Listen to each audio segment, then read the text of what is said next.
Salutations! Welcome to Pod Mortem.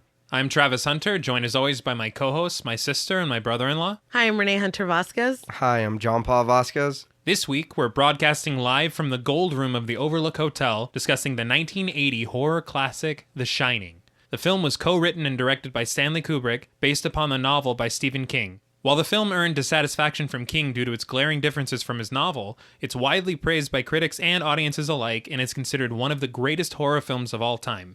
This week marks the 40th anniversary of its release, and the cultural impact of the film is still felt in horror to this very day. So, what were your first impressions on The Shining? I can honestly say I did not watch this movie until I was a teenager. Really? I have no idea why, and if I did, I don't remember it. But I've watched this movie a handful of times, including us watching it. Right. But I didn't watch it until I was, older. I think, honestly, we might have been in the same boat. I don't remember seeing this as a child. As a young child, like when we were watching It and stuff, no. But I feel like we were fairly young because I know that I had watched the film and then read that Stephen King hated it. Right. And being like, how the hell could he hate this? Because it was so good. But then when I was a teenager, I read the novel and I was like, that's why he hated it. I honestly, here's my opinion on that, okay? I know it's become in popular culture, literally everything is a Stephen King property, but Kubrick's The Shining was only the second film ever based I didn't on realize that a until Stephen today. King property. Really? Yeah. Yes. Because you had Carrie in, I believe, 76. Yeah. And then The Shining in 1980. And so it's kind of odd to me because the things he's attached his name to recently haven't all been hits, but he's been on the campaign trail for them. I saw The Dark Tower in theaters. It was a piece of shit, but there was also a blurb from him at the beginning of the film saying how great it was. And it's his magnum opus. I feel like... But this film is a classic, and he hated it. But also, this was 1980 Stephen King versus when did the piece of shit movie come out? 2017, 20 whatever. But also at the same time, he wrote in Dance Macabre that it was a great movie, The Shining. It is. It's a very poor adaptation. But he didn't say that in there. He didn't say that until later. He said it. It's just odd to me because it's like, if you said in 1980 that he hated it and then he grew to like it, I understand that. But he said he liked it and then he grew to hate it. Well, maybe he had more time to marinate on it and think about it. I guess. Because when Kubrick made the film, he said that he would make it under the condition that he could change whatever he wanted. And Stephen King agreed to that. Then I love Stephen King, but I'm sorry. Everybody knows how I feel about Stephen King. That was his mistake, I think, to have done that. But at the same time, this film wouldn't have been made by Stanley Kubrick if he hadn't. No, I feel like he kind of trusted his vision enough because they tell stories about Kubrick was reading novels of what he had wanted to make his next movie about. Yeah. And his secretary says that he would throw the book against the wall after reading it for an hour. And then when he took The Shining in there and she didn't hear it thump against the wall, she was like, finally, that's the next movie. And I'm tired of cleaning books off the floor. Yeah. All during production, he would call Stephen King at 1, 2, 3 o'clock in the morning and be like, do you believe in hell? Do you believe in God? Do you believe in the devil? Like, he's trying to get into his head, I guess. So I'm sure Stephen King was really like, damn, he's really, getting into it or really, and he, changed characters. He changed who dies. I was going to say outcomes of characters. Yeah, we'll get more into it because I think I'm the only one at the table that has read the book. Yeah, I never read it. No. And again, please don't misunderstand me because this is an incredible movie. And I think that it does deserve the reputation that it has for being one of the greatest horror films of all time.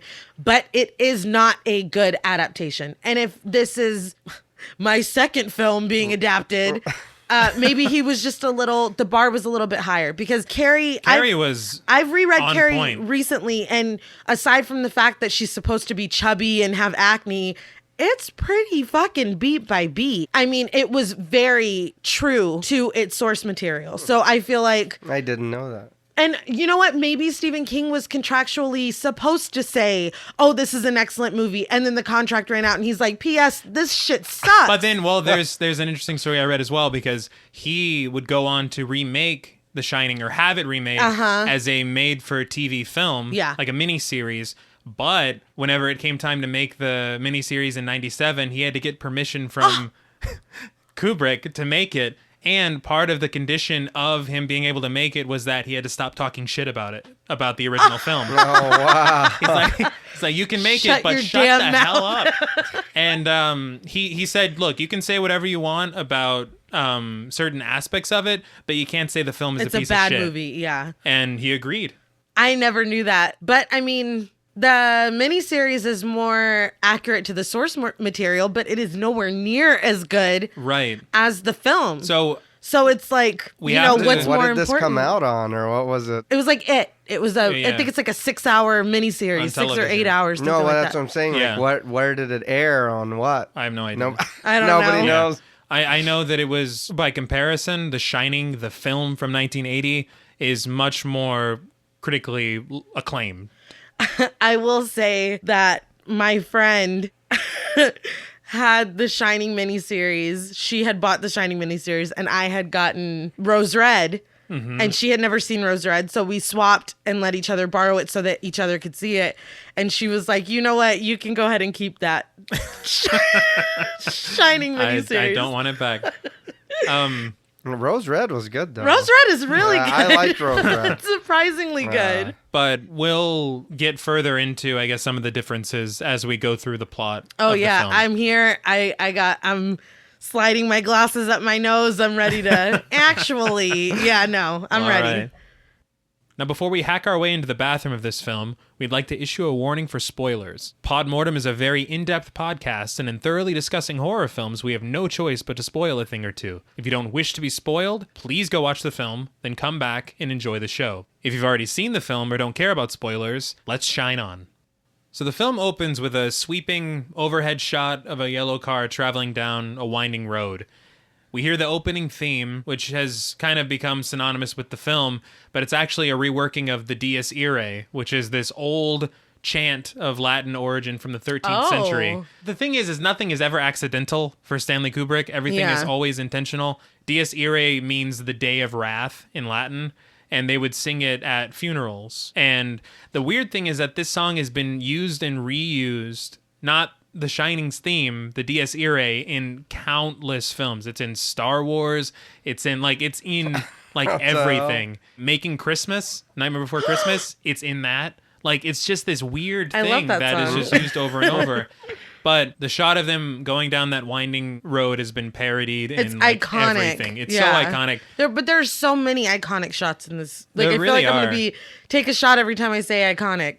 You'll die. Yeah. Please don't. Don't do that. Yeah, we're not legally liable for the people who... I was thinking most recently it was reused in Jordan Peele's Us. Yeah, whenever it was. you first meet the family. There's actually a lot of things lifted from The Shining in Us. Really? Yeah, we can talk about that if we ever cover Us. But there are rumors that Stanley Kubrick superimposed his face in the clouds of the opening shot. It's not true at all. I don't know why. Is this the Lion King? Yeah. No. I don't understand, but... It's like, oh no, that wasn't The Shining, that was the Lion King. That's right. I always get those two mixed up.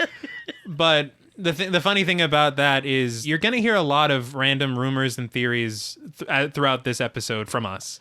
Because The Shining is so, I guess, deep in pop culture that people have come Told up with fables, insane theories about it. But after we get the quick shot of them driving, we get a title card that says The Interview.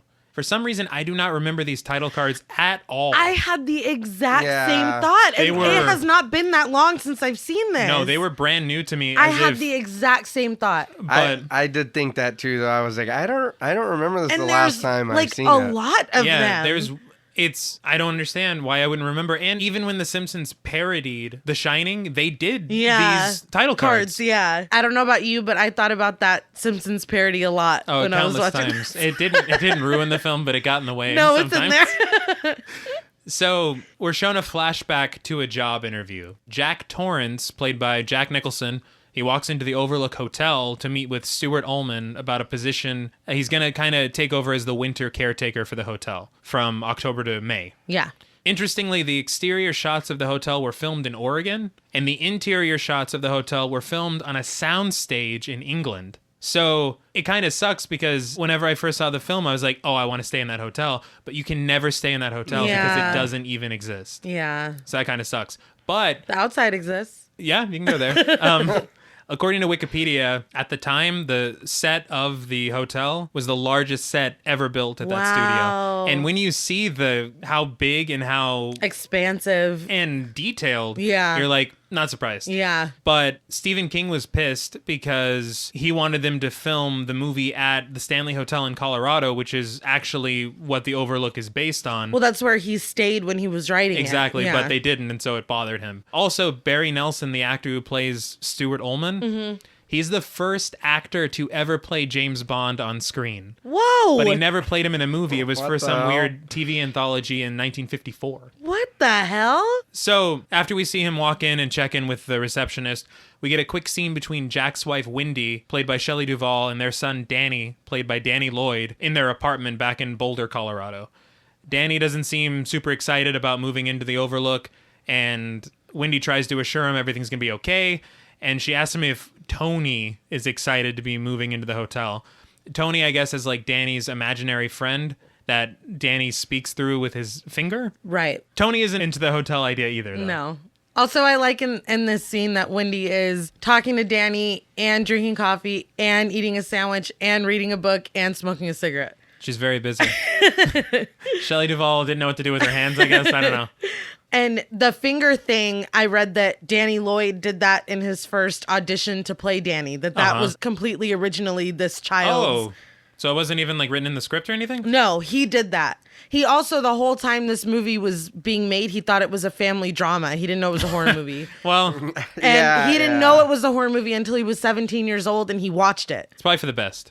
Yeah. And also Tony, I guess I should probably wait to talk about this till the end, but Tony takes on a different, like Tony's something different in the book. Oh, Okay. So back in Ullman's office at the Overlook, Bill Watson joins the meeting with Jack. I guess he's another official at the Overlook. They never really say exactly what his job duty is. He just joins the meeting, and he really doesn't say anything during the meeting. He doesn't. He's just kind of there. But it's revealed that Jack is a former school teacher, and right now he's a writer, and he's looking to use this 5 months of time to work on a writing project in kind of isolation. And he talks kind of vaguely about being a former teacher. In the book, he gets fired because he gets drunk, and after a disagreement, he like beats the shit out of one of the students of the school. Yeah, that doesn't come up in the movie At at all. all. Yeah, but it's another testament to like the toll that his drinking has taken on himself and his family. Right. So Ullman warns Jack that the solitude and like isolation of taking on this job could be a problem for some people. And Jack's like, no, we'll be fine. Me and my family, it'll be totally cool.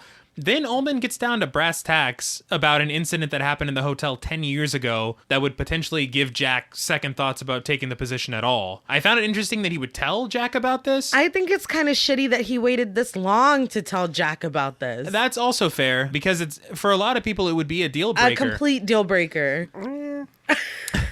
Ullman tells Jack that in 1970, another winter caretaker, the job he's about to take on, by the name of Charles Grady, brought his family to the Overlook, and as time passed, Grady was unable to handle the isolation and decided to murder his wife and two daughters. He Lizzie Bordened him. With an axe. Yeah, he killed him with an axe, and then he blew his brains out. Yeah. And oddly, when Ullman's telling the story, his tone doesn't really match the gravity of what he's Yeah, saying. He's like, isn't this Yeah. fucking nuts? He's like, and then he murdered his family, and well, You want blew those his keys? brains out. Yeah. So you start Monday? No, it's like so weird.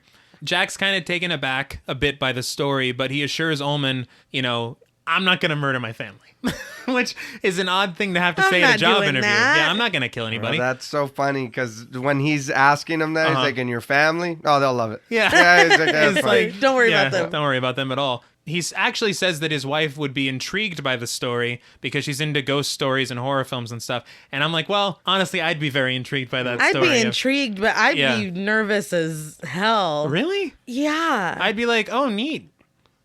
No? No. No, a normal family came to this place and the father is driven so crazy that he murders the whole family and then kills himself. And your normal family is about to move into this place to take the same job at the same place and do the same thing that he did. Well, maybe got a point Think on there. it. Think on it just a little bit. I did think it was interesting. Jack is the best damn job interviewee, I guess, that I've ever seen. He was literally told the last guy chopped his family to bits and he painted the walls with his brains. What do you say to that? And he had an answer for it. He prepared for everything. In my job interviews, if someone's like, well, tell us about yourself, I'm like, oh, shit. I did not think that through. So next, we get this slow dolly shot of Danny in the bathroom at their apartment in Boulder. He's presumably brushing his teeth, but he's also talking to Tony through his finger. Tony says Jack got the job and is going to call Wendy to tell her in just a few moments, which is exactly what happens. Yeah. So you start to get like, that's strange, kind of planting the seeds for the rest of the story to come. So Danny asks Tony to tell him why he doesn't want to go to the Overlook, and Tony's like, nah, I don't want to get into that, basically. So he keeps asking him, and then out of nowhere, Danny gets these visions of an elevator in the hotel opening up in slow motion, and gallons of blood are just pouring out of it. Another iconic shot. Absolutely. But then we also get a quick shot of two twin girls standing together at the end of a hallway, and Danny silently screaming, and then the blood from the elevator kind of fills the screen, and then that's the end of that little situation. Yeah. So we get, like you said, two iconic shots in a row. And the little shot, or not little shot, but the shot of the blood pouring off of the elevator. Stanley Kubrick, I think, is notorious for, okay, let's do that again. Okay, let's do that again. Okay. Even if it's perfect. Yeah, literally, 50, 60, 70 times in a row doing the same, 5-minute scene over and over and over. So they would do the scene with the blood and he'd be like, doesn't look enough like blood. And it took 9 days for them to clean and set the scene up every single time. Unbelievable. I would be like, this fucking guy. They I daydreamed about killing him. I guarantee. They had to. Like, there's no way. 9 days to set up one, 5-second shot? Yeah. And the thing is that it's in slow motion, so it's even shorter, probably. You're right. Oh, shit, yeah. And all he has to do is stand there and look at it and be like, nah, that's not it. Right. Like, I would, Right. I Nah, think, son, clean that up. Let's do that again. I think I would go crazy. I also read that they wanted to use that shot for the trailer, and the MPAA is like, look, I can see that. we cannot have blood in the trailer at all. And so he's like, "Oh, blood? That's not blood. That's rusty water." And they were like, "All right." And Shut up. so he got it in by just flat out lying to them. That's just raspberry jam. Exactly. So in the next scene, Danny's getting a checkup from a doctor in his bedroom. Apparently, he must have collapsed when he was brushing his teeth, when he was having those visions. We saw the vision, yeah. And so the doctor asks questions that are kind of indicative of maybe he had a seizure. Yeah. And through those questions, the doctor learns about Tony, and Danny describes Tony as a little boy that lives in his mouth. Again, I'm not a parent. That's not typically how imaginary friends go, right? But no. How do you have a whole ass kid in your mouth? It's like, dude, what? Or how do you say that? Or answer? How do you answer to that? If one of the kids tells you, "There's a little boy that lives in my mouth," there's what? I think I would say exactly what the doctor said, which was, "Can I see him?" That's it. That's Oh, good. yeah. I think that's exactly what I would say. It's like, no. Well, and Danny says, "No, you can't, because when I open my mouth, he hides in my stomach." It's like, well, you've covered all the bases. Yeah, the here. doctor's like, well, it's a good answer. We're not going to cut you open to find this boy. Never mind. You win again, Tony. You won this round. So the doctor tells Wendy that Danny's going to be fine, but while they're talking, Wendy tells her that Danny had an injury caused by Jack previously. Basically, I guess Jack came home drunk and Danny had been messing with his papers. So Jack grabs Danny by the arm and dislocates his shoulder. And after this is when Wendy first noticed Danny talking to Tony.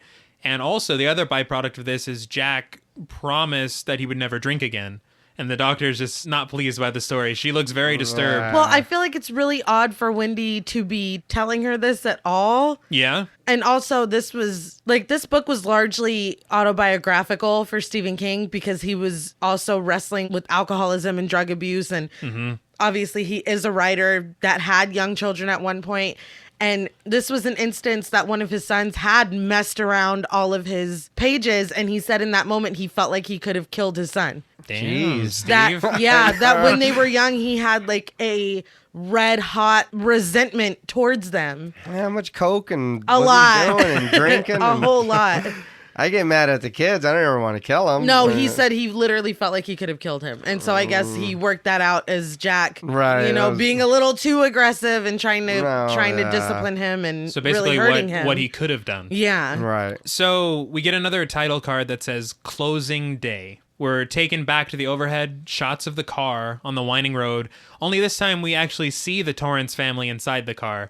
They talk about the Donner Party, which, some light conversation. Road trip. I did think it was interesting because the Donner Party, basically the story is they were like, it was Oregon Trail times, wasn't it? Yeah, it was. And they were on their voyage and they got stranded in the cold and basically had to eat each other to survive. Well, because it was a very ill-advised trip, right, to begin with, and it was several families. It wasn't. I feel like I was under the impression that it was just like a few people, but it was a very large group. And yeah, they ran out of resources. They got lost. It was cold, and they ate each other. Shit happens. Just that easy. I do have to say, it was in this scene that I kind of realized that Jack Nicholson may have been miscast. He's a great actor. And when things start getting going, he's perfect. But playing a mild-mannered father, it's hard. It just doesn't work very well for him. He seems kind of crazy from the get-go. There's a part where Danny's like, "I'm hungry," and then he goes, "Well, you should have finished your breakfast then." And his eyebrows are fucking insane. And I'm like, you're okay, crazy. You haven't even gone to the hotel. That will make you crazy when your kids don't eat and then they're like, "Well, I'm hungry." But but I'm glad you said that because I thought the same thing. Yeah. That was another beef that Stephen King had too, that Jack Nicholson seemed crazy from jump. Well, yeah, he seemed pissed off right away. He always he reads crazy though. Yeah. And but I mean, it was a little, like you said, his facial expression. Yeah, it's like he's already got like a madness that's ready to leap out. I can't wait to kill you, motherfucker. There were several people, though, that were considered for Jack Torrance. And at the top of the list was Robin Williams. Oh, I don't know about that. Stanley Kubrick said came off as too psychotic. And Robert De Niro, who Stanley Kubrick said wasn't psychotic enough. Did he see Taxi Driver? He said that based on the Taxi Driver performance. Oh, that doesn't make any sense. Yeah. Really? Yeah, no. Also, embrace yourselves. Chevy Chase. No. Martin Sheen. No. Leslie Nielsen. Get the fuck out of here. Yeah. Leslie Nielsen. And Christopher Reeve. We're all at the top of the list. You know who I read that was considered that I think would have been perfect? Harrison Ford. Harrison Ford as well. I did read that, but I think he could very easily play the good guy. I don't know. Yeah, the crazy part. No. Maybe the early parts, but like towards the end, I don't know. No, but and Jack Nicholson is perfect for those, and he's a great actor. Yeah. One Flew Over the Cuckoo's Nest. No, he's Chinatown. And the he's crazy amazing. part is like nobody else. I don't think could convey the way that he does. So I mean, potentially, but I do agree with you because potentially miscast at the start. Yeah, he comes off crazy off the rip. All right. So the Torrances arrive at the hotel and they're shown around by Ullman and Watson. They're kind of told the history of the hotel just a little bit and how important people like movie stars and presidents have stayed there. The shots follow them through the hotel, and you kind of realize at this point how incredible the set design is. Yeah. You know, like I said, it was a set. That's it wasn't crazy. real. I never would have guessed and that. And it's so good that I thought it was real in my entire life. Yeah, because that fireplace is badass. It is. Big ass. I'm like, I want to stay there. Yeah. Shit, you can just walk in there. Yeah. Yeah. In the fireplace. Yeah. Well, I mean, it's gigantic. Yeah. It really is. So Danny's off on his own somehow playing darts. Which already was weird to me. Because I'm like, how did he break away so quickly? I thought that too. Right? I was just let this dude wander off by himself. And how old is he supposed to be in this movie? I would guess like between maybe 7 and 9.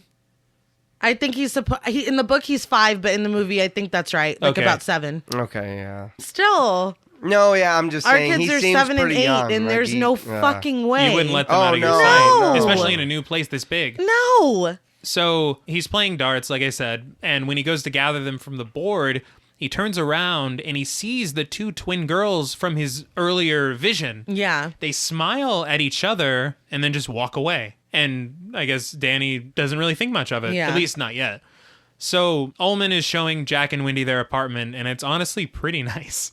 It is. It's a nice looking apartment. They also pass through a hedge maze outside and talk more about the history of the hotel. Apparently, it was built in 1907 on an Indian burial ground, and Ullman says they had to repel a few Indian attacks while they were building it. First of all, maybe stop fucking building it. Hi, then. red flags. Like, I mean, right? It's it's not necessary. It's a hotel. It's not a kidney, right? Second of all, is that historically accurate?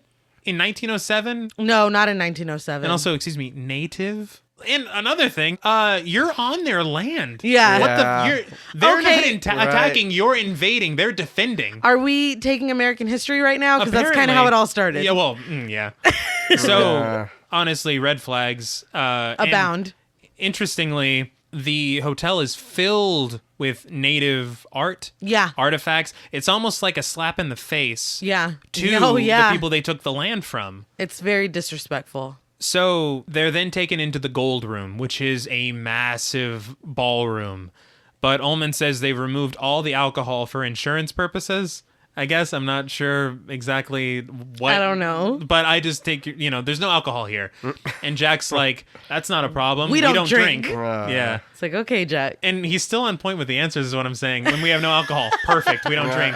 We also don't have oxygen here. Yeah, we don't Great. breathe. Yeah, Yeah, right. fantastic. We are excited to be here, sir. So the Torrances are introduced to Dick Halloran, played by Scatman Crothers, who is the head chef of the Overlook. He shows Wendy and Danny the kitchen. He takes them in. The walk-in freezer is stocked as hell. Oh, yeah. He's going in. He's like, we got 30 pounds of ground beef. We got a whole ass cow over here ready. They are going to eat well for the next 5 months. Interestingly, Halloran calls Danny Doc, and Wendy's like, that's our nickname for him. How did you know that? And he's like, what? He's sorry, like, doesn't he what? look like a dog? Anyway, look over there. Yeah, dude. And he's like, man, what's up, Doc? He literally gets out of it with the Bugs Bunny impression, and it doesn't come up again. It's just, it ends there. He's Hey, like, look in here. he's like, woo, covered that up pretty well. And also, Wendy wouldn't let it go. She's like, we call him Doc. Did you ever hear us call him Doc? How did you know that? It's like, dude. But then she it's immediately not, lets it go. Doc is not this elaborate nickname. It's like, you ready to get some ice cream, Xanthar the Great? Like, How the hell? How did you know that? So Halloran shows him the dry storage. But while they're in there and Halloran's talking to Wendy, we get this loud ringing noise. And you can tell the way that it's shot, that's what Danny's hearing. And while he's hearing that, he looks over at Halloran, and Halloran telepathically asks him if he wants ice cream. Yeah. So here's my thing. You just covered up the Doc situation. You got out of that scot-free. How did he know Danny wasn't going to be like, what did you just say? Right. Ice cream. How did you? You're in my head. How'd you do that? Like, Well, when he asked, Danny's face is like, oh, shit. yeah. Oh, he does that too? It's nuts. But luckily, Danny takes it on the cool. It's totally chill. Keeps it to himself. Jack and the hotel guys come back for Wendy. I guess they want to show her around the basement. And Halloran takes Danny for that telepathic ice cream he promised. And Ullman tells them that by 5 p.m., everybody's going to be out of the hotel. So the hotel's going to be completely empty except for the Torrance family. As I was watching it, I was like, that would be pretty exciting, I think. Maybe. That'd be kind of cool. Because I've always daydreamed, I don't know if it's because of Dawn of the Dead, but I've always daydreamed about being in an empty mall or being in an empty school. It's because of Dawn of the Dead. Yeah, probably. So back at the ice cream situation, Halloran tells Danny that he used to have conversations with his grandmother only in their minds. They called it shining. I love this scene. No, it's such a great scene. It really is. It's almost like he's being his guide through he's this teaching power. him. He's like, you know what? Because, you can tell that Danny is kind of unaware of really what it's this just even is. kind of happening, yeah. And so Halloran's trying to explain to him, I guess, it's nothing to be afraid of and how he can use it to his advantage. And that he's not alone. Yes, that's the most important part. Yeah. Because he says him, his grandmother, who's probably passed at this point, and he also says that others have it as well. So Danny seems pretty hesitant to talk about it, and he says that Tony says that he's not supposed to talk about it. He says Tony actually shows him visions and tells him things once he starts to open up a little bit. And Halloran's like, well, has he ever shown you anything about the Overlook? And then he tells him that the Overlook has something similar to The Shining, and that when things happen in locations, they leave traces behind that people with The Shining can see, good or bad. Yeah. And so Danny just randomly asks, he's like, what's in room 237? And Halloran's like, no, there's nothing there. Don't worry about it. And Danny's like, deal. You're scared of room 237. He is. And he's like, no, I'm not. I don't even know what that is. But don't go in there. It's not the greatest defense. But you got no business in there. Yeah, but don't ever go in there. And he's talking to a kid. If he's like, don't ever go here. We've talked about this before. Exactly. The Danny's closet like, of mystery. I'm going in that fucking room. Obviously. So we get a title card that says a month later. At this point, everyone seems to have settled in nicely. Wendy's wheeling a food cart into their apartment to, I guess, share breakfast with Jack. And Danny's riding his big wheel through the halls. Now, this happens a few times in the film. The movement of the camera following him is so cool as he goes down and whips through the hallways. And even the sound of the floor and then the carpet and then the floor and then the carpet. I bet that would be fun, though. Oh, absolutely. Yeah. On a big wheel just going through. Dude. It's every kid's dream. Yeah. Shit, I still want to do it. No. No, you don't grow out of that. So basically, I read that this was one of the first films to use a Steadicam mount, which is like a stabilizing tool for the camera. Incredibly, according to Wikipedia, the inventor of the Steadicam, Garrett Brown, actually was on set to shoot some of these shots himself, including these as he's riding through the halls. Also, around, like, as he rounds every corner, my heart was kind of racing because I'm like, oh shit, what's he gonna see? Because you don't know what's around the corner. What's gonna happen. It's like very suspenseful. Yeah. And when he rounds the corner and nothing's there, there's like a bit of relief, but it's kind of short-lived because you're like, oh shit, here comes another corner. Yes. So back in the apartment, Wendy wakes up Jack and she serves him breakfast in bed. Okay, I have a question. Breakfast in bed to me is nice in theory, but how the hell do you eat with morning breath? I wrote that in my notes. Did you really? Yes. I can't do it. I'll never understand people who do. I just don't get it. Oh, I don't give a shit. See, I was like, someone at this table is being real quiet. I do understand the getting up and brushing your teeth, but I'm not gonna lie. If I don't and I just get up and eat, then that's the first I can do thing. it. I can do it afterwards. I'll just brush my teeth after. I can't do it. And he's drinking juice. Yeah, he's when he did that, I was like, ew. Oh no, he did it. But Jack kind of laments the fact that he hasn't gotten any ideas for his writing yet. But on the plus side, he says that he's feeling comfortable at the hotel, at the very least. And Wendy said she thought the place was kind of scary when she first got there. But Jack's like saying that he had kind of an experience beyond deja vu. Right. Yeah. And that he felt like he had been there before. Yeah. And then, so he says that, and then he makes sci-fi noises. So I'm like, is he joking? Or is he just lightening the mood? I think he's lightening the mood. Because it's kind of eerie to what he said. Yeah. No, it is. Also, there's some downright poorly hidden, like, insanity in some of those lines that Jack Nicholson says. Poorly hidden? Yeah, because you're like, again, this guy's crazy in there. It's dormant. Yeah. So we get a shot of Jack's typewriter, but he's not sitting behind it. Instead, he's playing handball, which, okay. I don't understand because it's like, oh my God, you could do so much damage in this room. There's all these like paintings, there's framed pictures. Yeah. It's like, it's 1980. The Atari exists. If you have to do something, go play that, or you know. I read that it was Jack Nicholson's idea to bring the ball in. Really? As something that Jack was doing to distract himself from work. And it took, I don't know, 20, 30 plus shots of him throwing the ball. So I'd be like, God damn, I shouldn't have fucking said anything. It's like, it was going to be fun. All right, fuck this ball. Yeah. Now do it again. God damn it. We're going to kill this guy after the... So Wendy and Danny are exploring the hedge maze outside. The music is really eerie, and so is the sweeping camera movement that follows them through the maze. Yeah. Interestingly, it's behind them and in front of them, capturing where they've been and where they're going, just like The Shining. Oh, shit.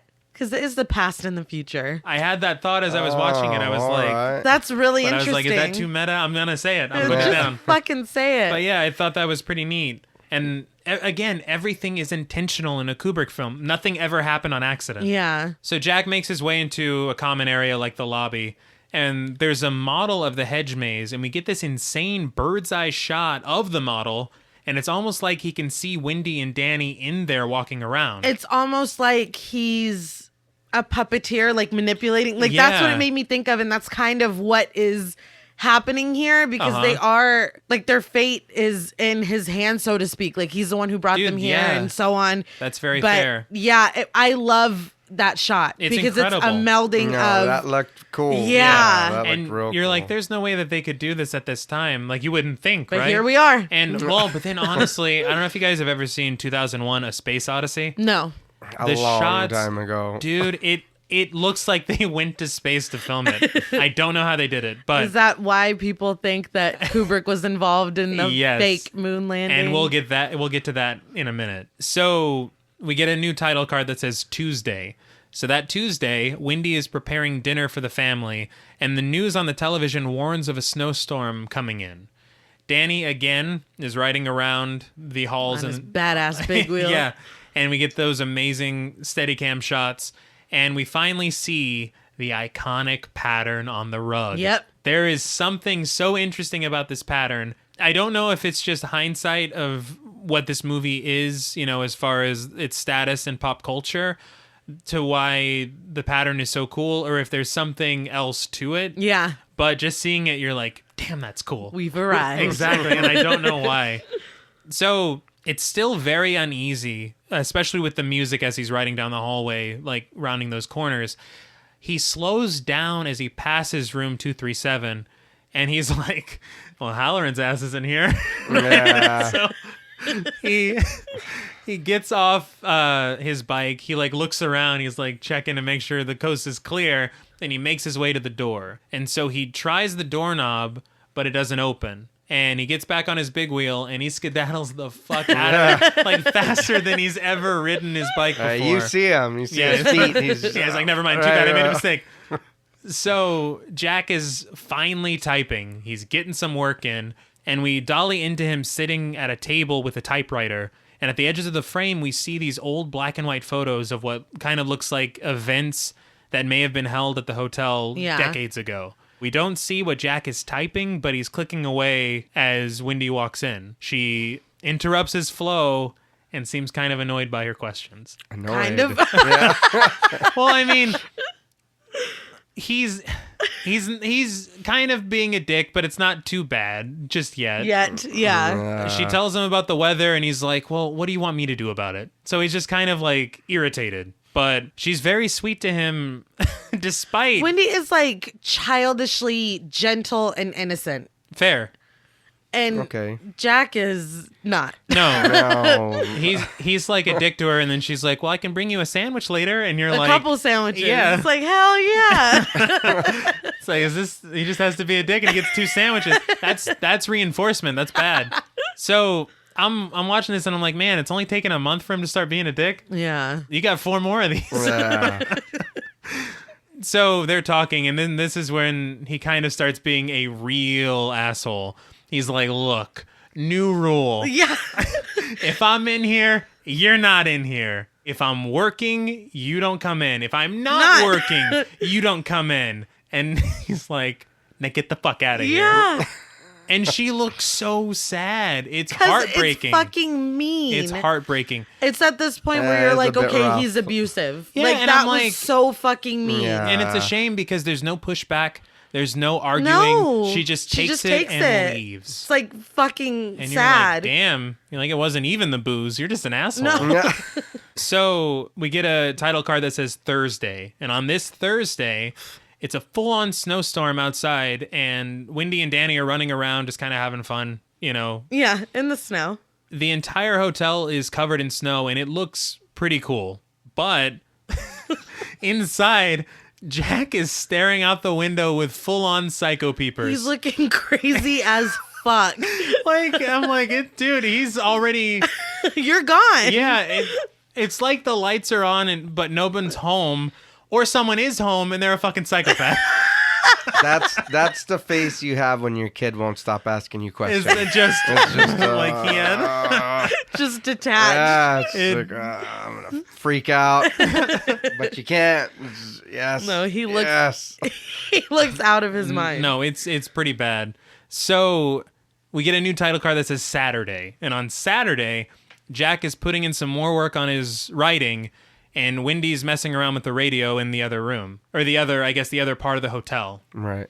And so she makes contact with the Forest Service, and she discovers that the phone lines are down. So she's kind of, asking what's going on with that, and they say it's due to the storm. That it's kind of sad to me because she's like making conversation with this ranger. Yeah. Clearly she has no one to talk to. I mean, you've got your son, but you can't have real conversations not with with like a 7-year-old kid. But she's like so personable and sweet and friendly, and he's like, "Oh yeah, this is one of the worst we've ever had." Yeah, and he's like, "Well, we got." He doesn't I'm say at it, but work. he's like, "We got to keep this line clear."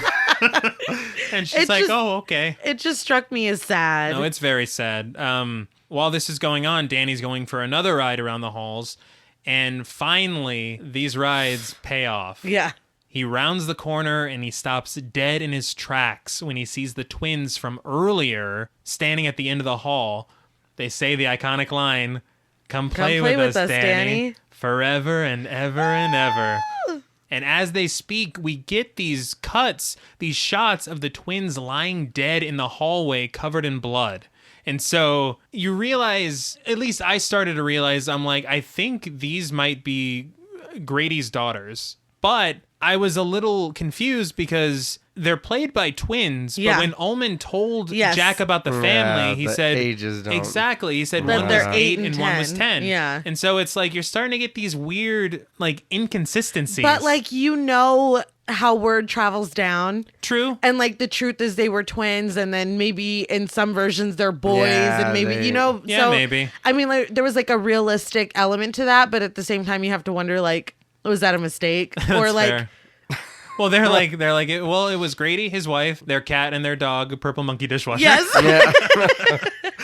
No, because they're clearly twins. Like they're obviously twins. Yeah, you they can are. Tell. And so Danny covers his eyes, and when he opens them, the twins are gone. And he's got a look on his face like, I gotta stop drinking. No more Like, of this. holy shit.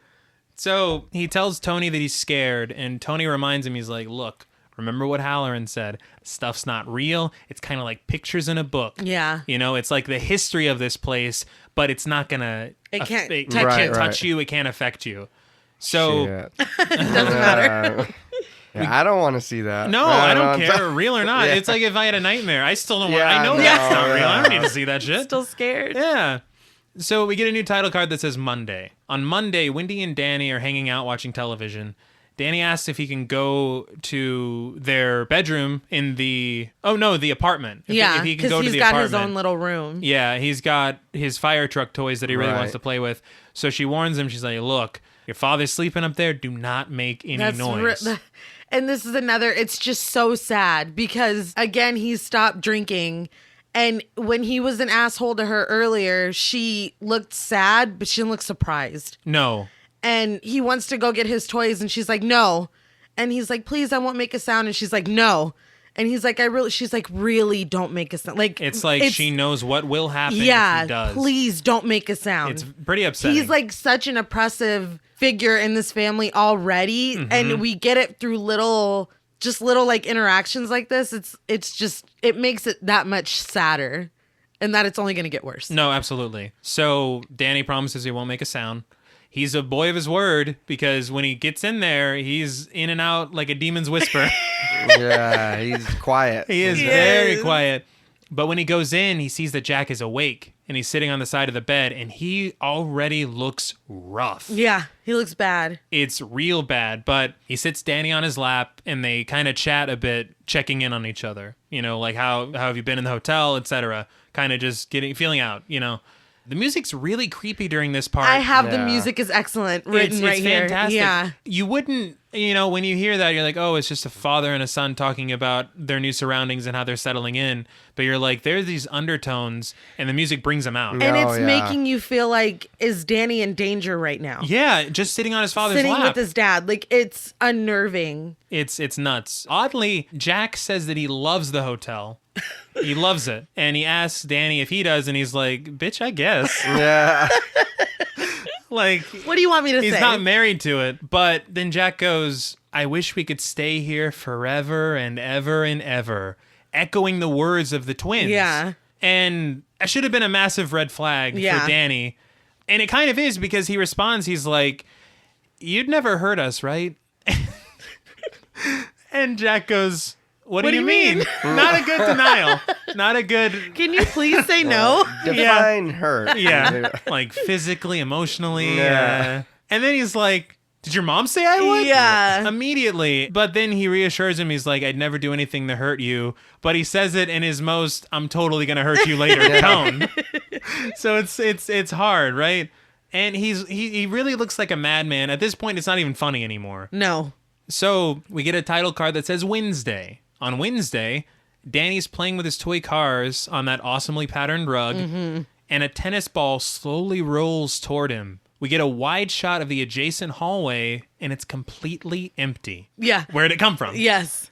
Now, pausing just for a second, I'm going to bring up what we had talked about a second ago. Danny is wearing a sweater that has the Apollo 11 spacecraft on it. A lot of people...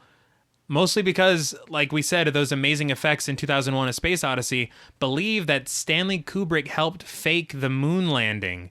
And they also think that Danny's wearing the sweater in this scene because Kubrick is admitting and apologizing and saying, yeah, Beretta did that shit. He's like, haha. Yeah, and now to me, this makes no sense. Because, I'm sorry, but if someone's going to fake... something as massive as the moon landing, they're not going to leave little breadcrumbs for conspiracy theorists to find. They're just going to be like, whew, got away with that shit, and never talk about it again. And move on. Exactly. So it makes no sense. And I read Kubrick himself is like, no, yeah, that's bullshit.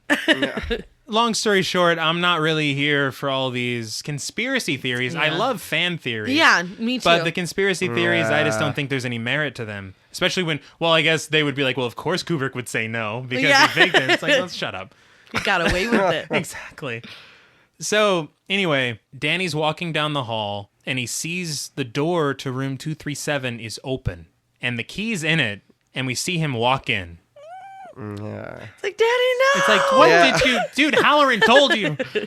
There was only one room he said to stay out of. All the rooms, Danny. So we see Wendy in the boiler room checking the equipment, and it's like, wasn't this Jack's job? That's what I thought, I wrote down that Wendy is the caretaker. Like, what is he doing? Yeah, he's throwing a ball against the wall. Really? So she's doing everything he was supposed to do. He's doing his and job. And she's like writing it down like she's a safety inspector. Like, first of all, what are you writing down? The boiler is still there? In the book, the boiler had to be vented. Okay. Like, it couldn't get to a certain level. Throughout the winter, Jack was supposed to go down there and vent the boiler. So I think that's like a nod to it, maybe. But no, it's Jack's job. Well, he's Jack is slacking. But she hears Jack screaming, so she runs to him. He's fallen asleep at his typewriter. From the sounds, I can't tell if he's having a horrible dream or an amazing dream, if you know what I'm saying. But it's a lot of sounds. Yeah, either way, she wakes him up and he falls to the floor, and we find out that he had a horrible nightmare. He looks shaken, but he tells her that he dreams that he killed her and Danny Grady style. We out. That's it. All right, we're done. We are done. You know the history. Exactly. You know, like, we're fucking gone. There's no reason at this point. We're in the Snowcat is parked. Out front? Yeah. Okay. All right. Well, then that's where we're Goodbye. headed. I also have these dreams, but my family is a pizza, and there's no killing. I'm just eating it. And those are happy sounds. Yeah, but I mean, like you said, if I told you that, wouldn't you be like, we're fucking gone? That's it. After everything, right? Yeah. And the thing is that it's about to get worse. So Danny walks in and he looks beat the fuck up. His shirt's all ripped. He's got marks on his neck and like finger marks. Yeah. So Wendy asks him what happened, but he won't answer. Oddly, she immediately assumes that Jack did it. Probably because he's looking insane. And he's hurt him before. And he has a history. Now, he's not saying anything. He's not denying it. They leave and she's like, how could you? And all that. And they leave and he's just like, no. I didn't do it. It's a little late for that, dog. Like, they're gone. Yeah. So who are you denying it to? Anyway, Jack. And Danny's sucking his thumb. He is. He's so like he's reverted. like regressed. Yeah. Yeah.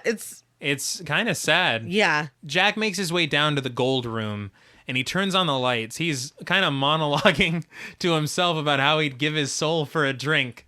And suddenly a bartender named Lloyd is there.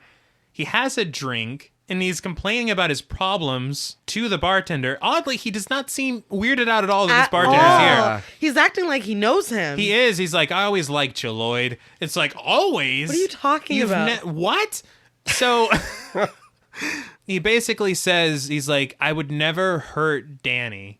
And he's like, I never did. Well, he was like, I'd never touch a hair on his little head. Yeah, no, it's so... I love the son of a bitch or whatever. I can't remember exactly what he says. He's 500% Jack Nicholson. Oh, yeah, no, there's no Jack Torrance. This is all Jack Nicholson. It was an accidental manipulation. Exactly. Like a muscle. Like, it's just like very... Jack Nicholson? Yeah. He's pissed that Wendy will never let him live it down what had happened 3 years earlier when he dislocated Danny's shoulder. And that's another thing that I thought was like, huh?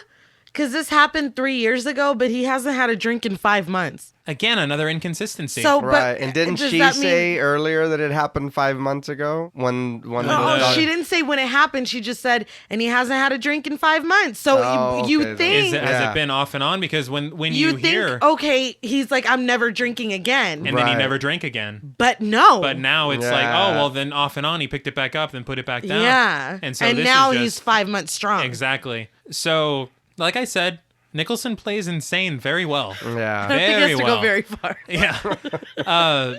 So Wendy comes in crying and says there's a crazy woman in room 237 who tried to strangle Danny. She says Danny told her, and Jack's like, are you out of your fucking mind? But then he decides he's going to go check it out. We then see Halloran lying in bed in a room far away. You learn later he's in Florida. Can we talk about his art? Yeah. He's got a nude painting of a woman. 2. Love it. 2. There's one on top of his TV and one behind him. Love it. It's an interesting aesthetic. They're both topless, gorgeous, afroed black women. It's amazing. And he knows what he likes. It's the only fantastic. Yeah, it's the only thing on his walls. No, it is. He's like, that's all I needed here. Like, okay, Halloran. Yeah. So he's watching television and his heart starts beating really loudly. And he's like staring into nothing, but the shot kind of zooms in on him and it's very unsettling. Yeah. And he also has a ring around his eyes. Yeah. It's interesting. Our granny has that ring. That's true. We have very minor versions of that ring, but nothing to write home about. So he sees room 237.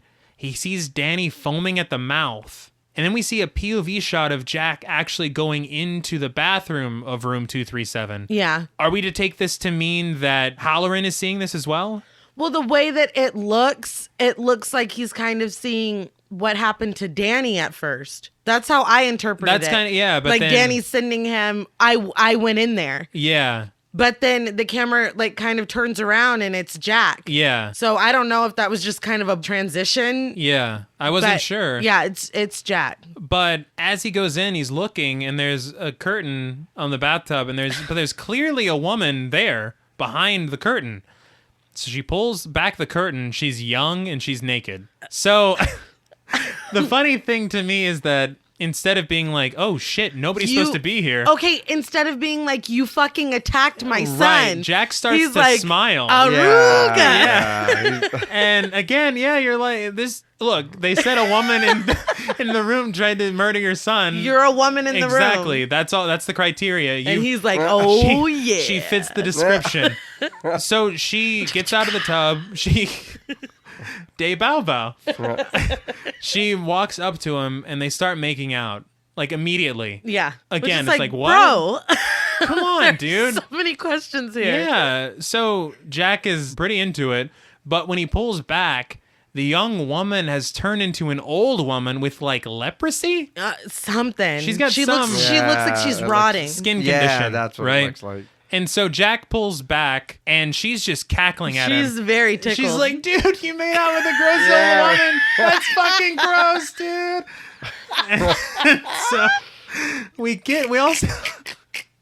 we also get this shot of her dead floating in the bathtub. Jack's like, oh shit, don't tell nobody about this. Yeah. But he backs out of the room and he locks the door and he like skulks away in a very odd motion.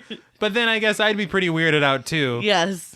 Yeah, and not to kind of change what we're talking about, but like you're saying with the set, that room is badass. No, like that bathroom. Yeah, I remember when we were watching it, I was telling you, I was like, that bathroom. Yes. That bathroom looks dude, badass. it's insane. I don't know how they did so well. No, I didn't know that until you told me because it does not show. That doesn't look that like this was the real deal. Interesting. Another interesting note. Again, I've never read the novel, but in the novel, I do know that room 237 is room 217. Yeah. Now, whenever they made the movie, the hotel in Oregon that they filmed the exterior shots of, they told Kubrick, hey, we have a room 217 in the hotel. If you Please make don't. if you make the movie with room 217, nobody's going to want to stay in that room. Can you change it? Yeah. So Kubrick obliged and changed it to room 237 for the film. So Halloran tries to call the hotel, but the phones are down, as we know. And we get a shot of Wendy crying in their apartment as Jack comes in. She's like, did you find anything? And he's like, nope. No naked old women. I didn't make out with anybody. Yeah, Nobody. Dude, what? Yeah. Right, nothing happened. There was nothing in there, all right? But, okay, if I were Wendy, I think I would be like, then she's loose in the hotel. No, then yeah. she left. Why the fuck would she stay in there? Well, this is where it gets really bad to me, because she's asking him questions about what happened to Danny then if there was no woman there, and Jack's like, well, he probably did it to himself. Yeah. Which, it makes perfect sense. But I think that puts the suspicion back on him. Oh, yeah. I'd be like, well, if it wasn't a woman, then it was you. He didn't do that to his Dressed own neck. as a woman. Like, because Danny is so certain enough that it convinced Wendy that this is what happened. Yeah. Even though they know nobody's supposed to be in the hotel. She's like, there's a woman there, then there's not a woman there, so it's you. Yeah. It's so, I don't know. But I just thought that it was odd that he was like, there was no woman in there, and they're like, well, I guess there was no woman. Like, she can leave. Yeah. And so, right yeah, I guess that's a lie. yeah, of course, Wendy's like, we should leave the hotel. And Jack lays into her. He's basically telling her, well, what the fuck am I going to do if we just go back? I'm betraying my responsibilities here. Am I going to work at a car wash? Like, he goes off on her. Well, to the extent that she's fucked up his whole life. That's right. You're not going to fuck this up, too. Yeah, that's pretty God, like horrible. And abusive. Yeah, no. And I gotta say, fuck what up? Your opportunity to watch a hotel for 5 months? And I think the other thing is, what opportunity does this open up for him? Is he referring to his writing? The fact that he has the time to do this now? I think so. Okay, that makes more sense. Well, meanwhile, Danny's having visions in his room, and he sees red rum written on a door. And then he sees the blood that's pouring out of the elevator again. Now, the faces that Danny's making while he's having these visions are pretty haunting. Yeah. And oddly, I didn't remember them before I had watched it again. I don't know what it was, but it hit me different this time. And I was like, oh shit, that kid's going through it. But the next scene, Jack's making his way downtown. And by that, I mean, he's going back to the gold room. What else is he going to do? Exactly. There's nothing to do here. But he's wrecking shop along the way. He's like throwing shit off of shelves and stuff. But he hears singing as he's getting closer to the gold room. Then he sees balloons and confetti on the floor. And it's like, how the fuck? Yeah. Nobody's supposed to be here. So we then see Halloran again. He's making contact with the Forest Service this time. He called them instead of trying the hotel again.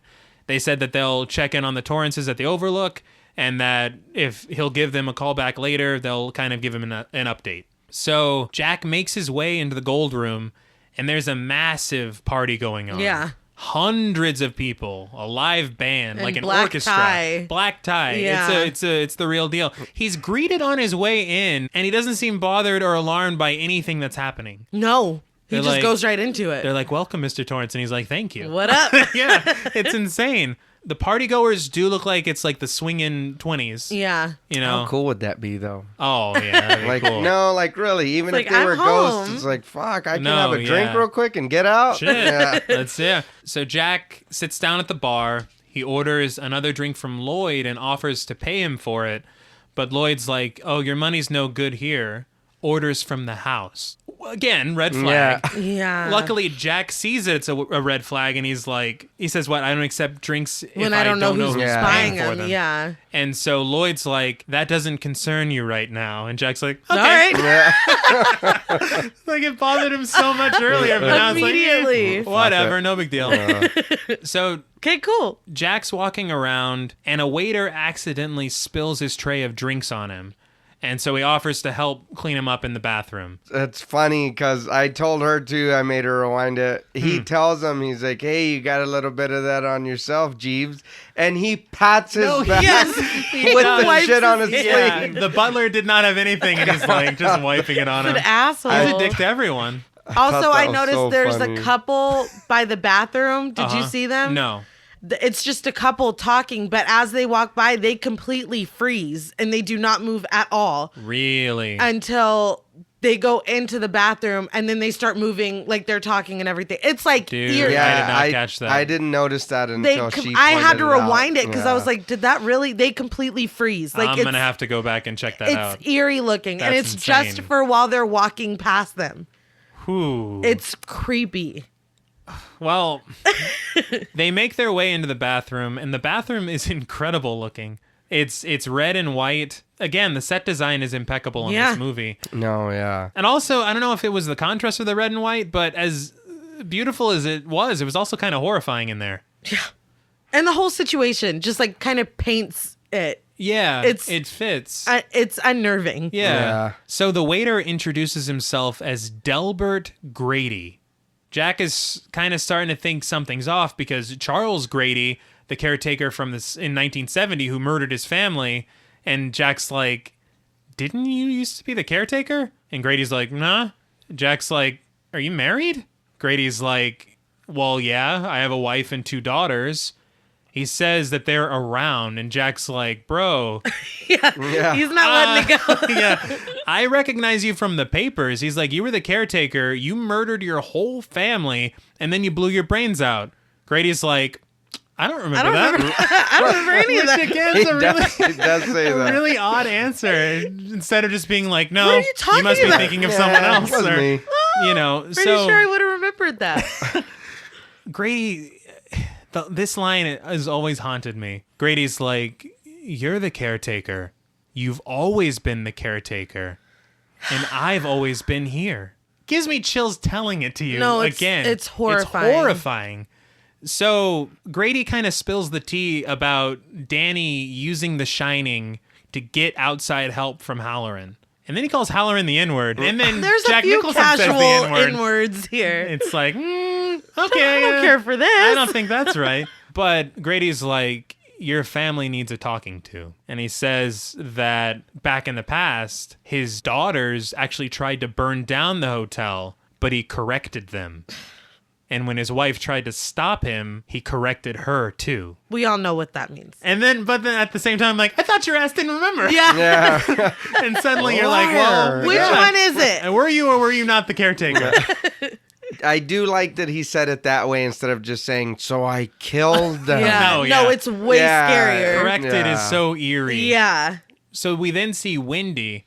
She's trying to formulate a plan in order to get her and Danny out of the hotel. And then we hear Danny chanting red rum in his room. And she's like, "You're having a bad dream." But his eyes are wide open. Yeah. So no, I don't think so. But he looks at her and he answers as Tony and says, "Danny's not here, Mrs. Torrance."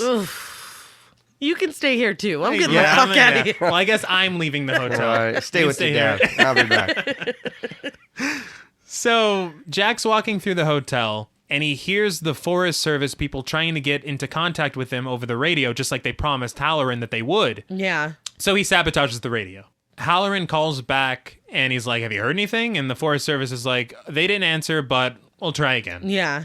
Now we get a title card that says 8 a.m., and so I guess the rest of the movie is going to take place over one day. We see Halloran, I guess he got tired of relying on the Forest Service for these check-ins, and he's on a plane. He's a real one, man. Dude, for real. He looks after his shine friends, because he's headed back to the Overlook from Florida, and we get a shot of Jack back at the hotel, and he's typing away on his typewriter again, getting some more work done.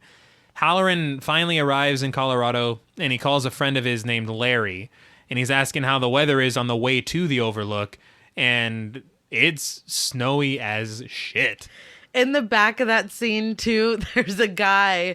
There's like one of those girly calendars on the wall, and he's lifted up the months and is just ogling it. Like, dude, that's not fair. You gotta wait till December. You can't just go forward. That's not how calendars work. It just made me laugh because it's not like it's just happening in the background. And Larry's like, "Oh, that's cool." Right? That guy, Larry, I guess his friend, the one he's calling, that's running the car place.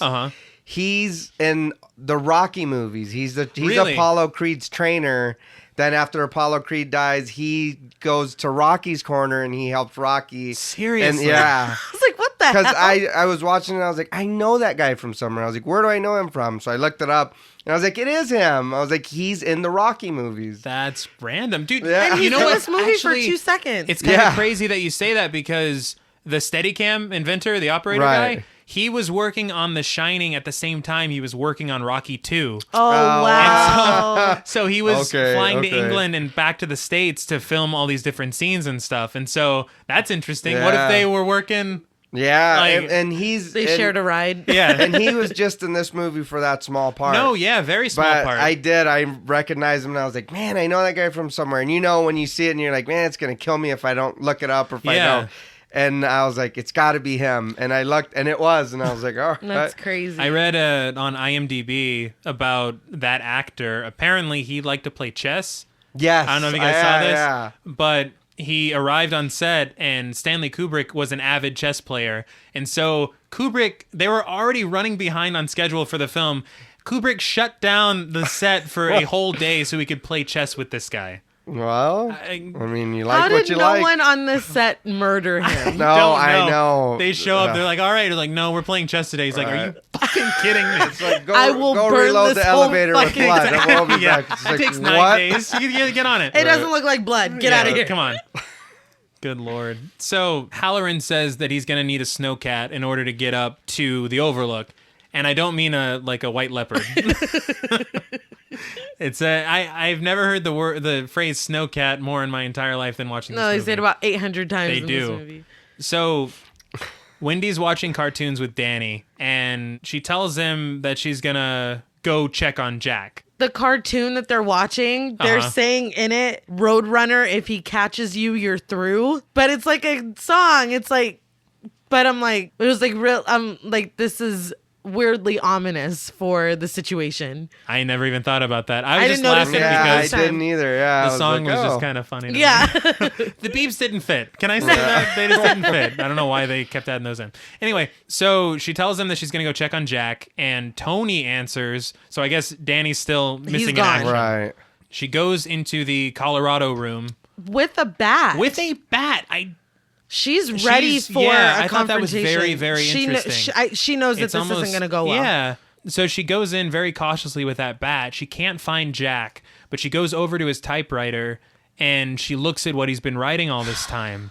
In the ream of the typewriter, repeated over and over on the page, it says, "All work and no play makes Jack a dull boy." Sometimes with misspellings, sometimes with extra letters. But that's all he's written this whole time. But it's that phrase over and over again. Then she goes to the stack of papers of his work that he's done previously, and it's just the same phrase over and over again in different formats. So for months, this is all he's been typing. It's definitely not the next great American novel. Let's just put it that way. And I read that Kubrick's secretary, that whole box that was full of those papers, she literally typed that whole box full of papers. That is nuts. Yeah, it said it took her months to, as on top of whatever other crazy shit he was having her do. That's interesting. I read rumors. There were rumors that Kubrick had done it himself, but people were like, no, he didn't. Of course he didn't. He was too busy playing chess. He's not doing that shit, yeah. Interesting. No, it was the secretary. I read on IMDb that this is the attention to detail that I'm talking about with Stanley Kubrick. He didn't make Jack Nicholson actually type that out, obviously.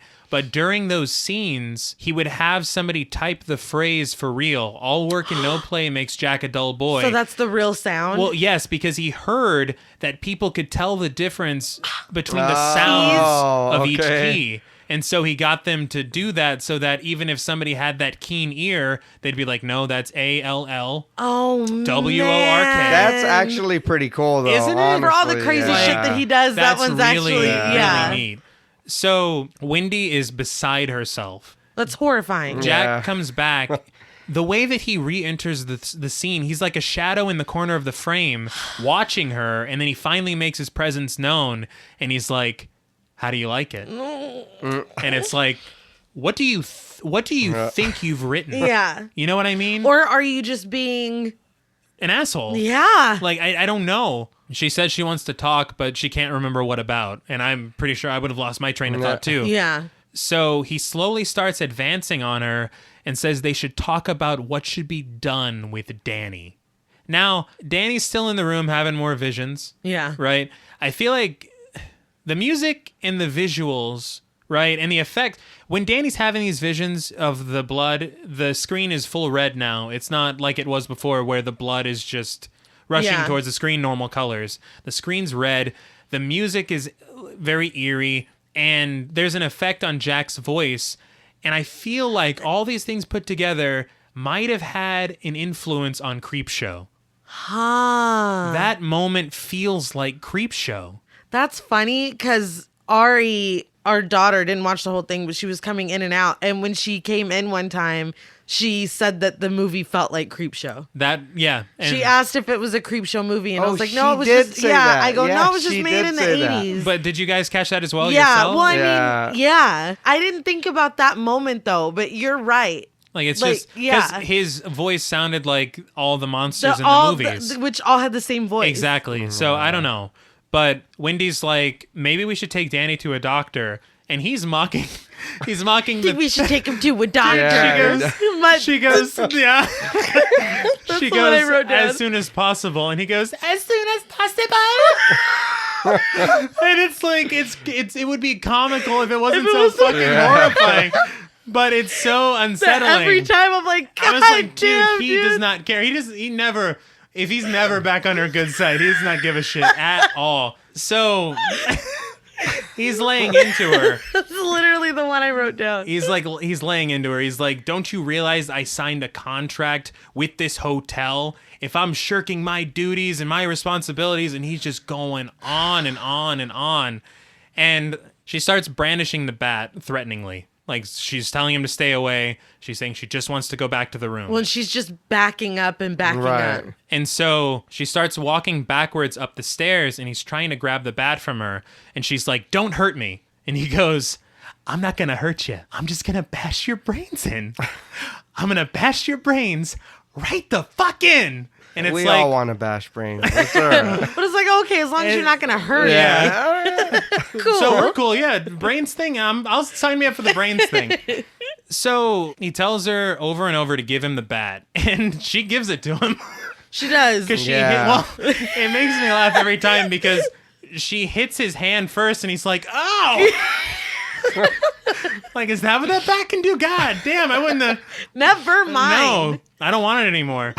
So she hits him in the head, and he takes like a pratfall down the stairs. Yeah. So she takes him, she drags him to the dry storage and locks him inside. There's this great low-angle shot underneath Jack. He's got his head on the door, and he's begging her to let him out. there's a small moment of sincerity, but he looks even crazier from this angle. When he's like, I think you hurt my head real bad. Yeah. But he looks fucking, it's like, do not open that door. He's going to hurt you. Yeah. He's going to bash those brains in if you open the door. So she says she's going to take Danny down to the Sidewinder and bring him to bring back a doctor for Jack because he's obviously lost it. And then that could be because she still loves him and she's like, he can check on your head because I fucking hit you with a bat. I hurt you, yeah. So this is very eerie. Jack's like, well, you've got a big surprise coming. Well, she starts leaving and he's like, hey, Wendy. And she's like, yeah. That's true. Why would you? Yes. Yeah. What? Yes, sir. What do you have to say? But yeah, he has no good news to report. No, he says, you're not going anywhere. He tells her, he's like, why don't you go check on the snowcat? Why don't you go check on the radio? And so she goes and checks on both, and he's sabotaged the fuck out of them, and he's just laughing his ass off in there. So we see a new title card that says 4 p.m. Jack wakes up to knocking on the door, and it's Grady. But next to him, there's snacks. There's open snacks. Well, if that stuff happened at 8 a.m., he's been in there for hours, dude. It just made me laugh that he's in there fuming. He eats some chips, and then he lays down. He's like, maybe I'll have the energy to kill my family once I... So it's Grady at the door, and he's a little pissed. He's like, dude... I thought we had a deal. I told you to waste your family, and you're taking a nap in the dry store? Taking a nap with all these snacks, man? He's like, hammies are drying up by the second. Get to work. So he promises Grady that he'll do it. He's like, just give me another chance. It's very eerie because Grady says, I and the others have our doubts. Yeah. It's like, who are the others? What are you talking about? The hundreds of people at the party? Like, who? So Jack is like, give me one more chance. He gives his word, and then the door just unlocks on its own. So if there's any doubt that you think that this is just happening in his head? No, this place is legitimately haunted. Physically, yeah. So we see a long shot of the snowcat making its way up the snow-covered pathway. This time, it's Halloran inside of it. He's finally making his way to the Overlook. So we see Danny pacing around Wendy's bedroom saying red rum over and over again in Tony's voice. He's holding a knife and he looks like he's advancing on Wendy, and it's like, you about to waste your mom? Yeah. But he walks away from Wendy and he goes over to the mirror and he finds some lipstick. Which is open and ready to go. The lipstick is rolled up. Yeah. I was like, Who got that ready for you? Yeah. Who primed this lipstick for you? So he uses it to write red rum on the bathroom door. Some letters are backwards, some are not. But his chanting gets louder and louder and louder, and Wendy finally wakes up. She hugs him, and then she looks in the mirror, and it does a really quick zoom to where you see red rum is actually murder backwards. Yeah. Now, this made me laugh a little bit because they play it like it's this giant reveal, but we all knew what was going on. We all knew what was going on, right? But it's a really cool shot, and the way that it's written, that some of them are correct and some of them are backwards, it's just fucking, it's so good. No, it's iconic. Again. Yes. Again, take a shot. Don't take a shot. Don't take a shot. So before they even have a second to think, Jack has an axe and he's just chopping at the door. And he's almost broken all the way through. So Wendy goes into the bathroom. She pops open the window. Well, she goes in. She locks the door, obviously. Yeah. Pops open the window, and she pushes Danny outside to safety. He slides down a mountain of snow. I don't know why this shot is so cool to me. Yeah. I don't know why I love it so much. And I'm sure it would honestly be really fun for Danny if his dad wasn't about to kill his entire family. It's like, Danny, shut up. I do like, too, the camera, the way it follows every swing. Dude, yes. That looks so badass. I found something interesting about that because, like you're saying, he goes in and he's about to get into the bathroom, and he's, for some reason, chanting, like, he's doing, like, the Three Little Pigs nursery rhyme. But in this one, hey, that's weird because in the cartoon, he's kind of like Wile E. Coyote, and now he's the wolf in the Three Little Pigs. It's kind of like bastardizing all these children's classics. I never thought of that. But like you said, he goes to ask that door a question. He does. And the funny thing is, I read that Stanley Kubrick was the one operating the camera for those axe shots. As it was happening, I was like, damn, this is fluid. Yeah. It's Yeah. following the axe perfectly. Yeah. Back and into the door, back and into the door.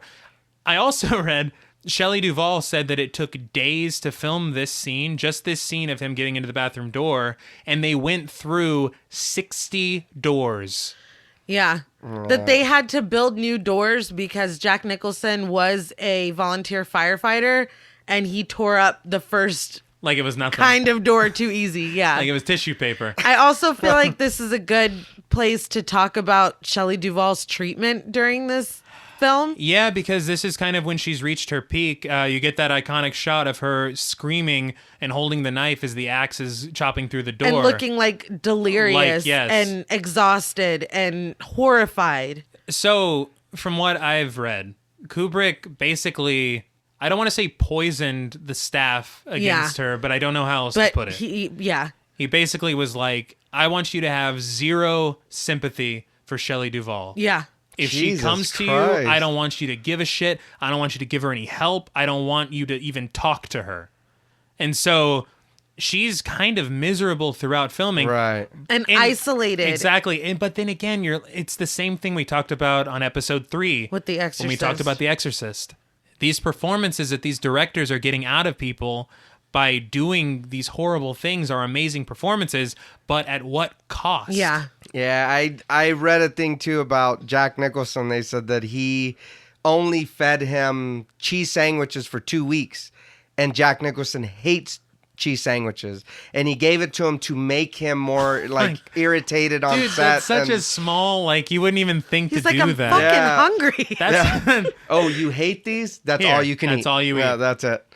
It's like torture. But I But Shelley Duvall got it worse than Oh, anybody. no. than any, I- that's true. But Like then, her hair was literally falling out. I will say 2 things. One, Shelley Duvall afterwards, she said, of course, that stuff happened, but she also commended Kubrick and said, basically the performance that he got out of her, Also, Jack Nicholson had said that he believes Shelley Duvall's performance in The Shining is possibly the best performance ever done by an actress. But she's not acting. She's miserable. And Yeah. also, and I will say this, I don't understand, whenever The Shining was first released, it was released to mixed critical reviews.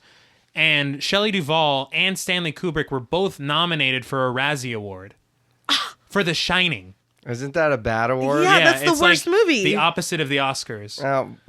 I don't know about that. Yeah, but- so I 100% disagree with that. But like I you don't can know about see that. her in some scenes.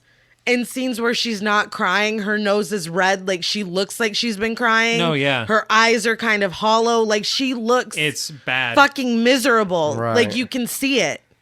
It's like abuse. It's like Hitchcock. Oh, yeah. Yeah, the performances are great, but like at what cost? Like you said with The Exorcist when he fired the gun by his ear. Yeah. I will act surprised. Yeah, just You don't I need am to an do that. actor. This is unnecessary.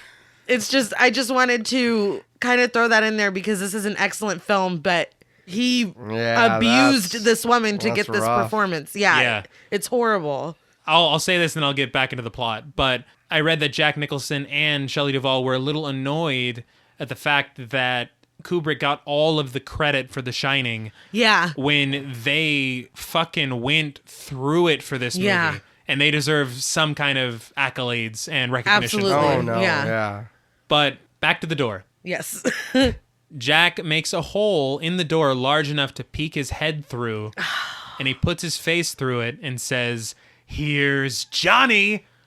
Iconic. Probably one of the most iconic shots in horror, period. And that was ad-libbed. Which blows my mind. Yeah. I read Kubrick didn't even know what that meant. He didn't know. Yeah. Yeah. Yeah. He's just like shrugging at the monitor Yeah, like, what I is don't. that? Sounds cool. It Use works. Leave it in. There's also a moment when Jack Nicholson hits the door and some wood hits the camera and he looks concerned like, do I keep going? Sorry, man. But he does. He keeps going. You're gonna make me do this again, Yeah, aren't God you? damn it. Take 95. So Wendy slashes his hand with a knife. And again, he's like, "Ow!" Yeah. He like forgets he can feel pain. It's hilarious. But I guess, are they distracted by the sound of the snowcat? They hear Halloran? I Right. guess, yeah. And so Danny has made his way back inside the hotel and he hides in the kitchen in like a cupboard. Mm-hmm. Halloran makes his way inside the hotel, and he calls out to the Torrances. He's walking through the hotel lobby, and out of nowhere, Jack jumps out, and he drives the axe right into Halloran's chest. And it's like this great moment of tension because you know that anything could happen at any time, but it still surprises the hell out of you. Yes. When we've watched this guy travel across the country to save this family, and fucking 2 minutes after he walks into the hotel, he gets got. No, it's bad. And the other thing, though, Danny's in the cupboard in an entirely different room. He does not see any of this, but he screams because he knows that it's happened. Yeah. The odd thing is the shot of him screaming is the exact vision he saw back in the apartment in Boulder, that Colorado. Tony was trying to tell him. Oh, okay. And so it's come to fruition. Yeah. My question, where was Halloran's shine, man?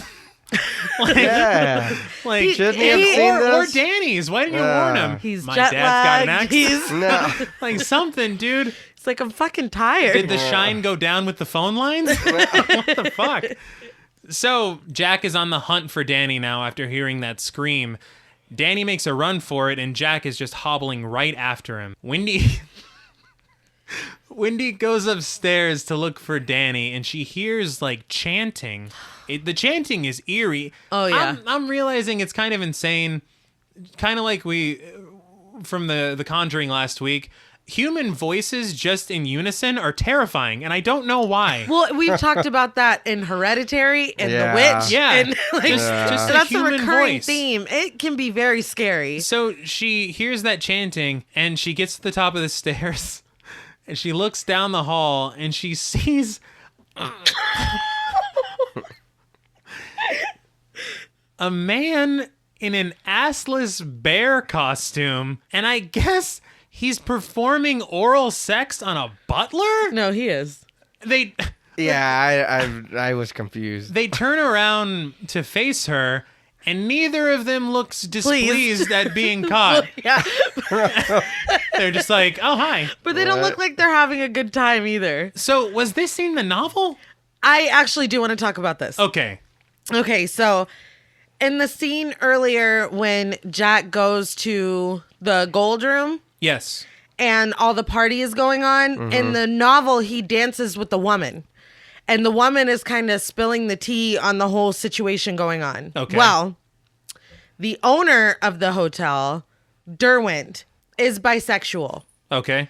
He had an affair with a man named Roger.